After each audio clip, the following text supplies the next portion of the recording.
তখনো বসন্ত শেষ চৈত্রের বেলা,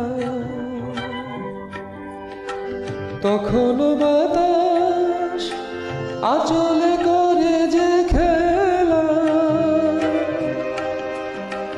তখনো পাখির গানে সাজানো ফুলের মেলা।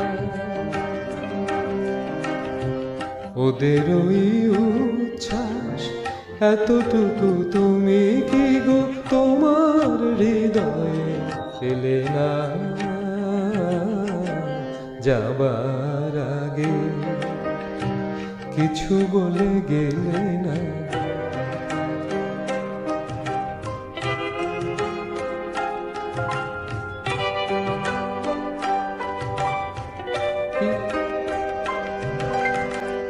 এত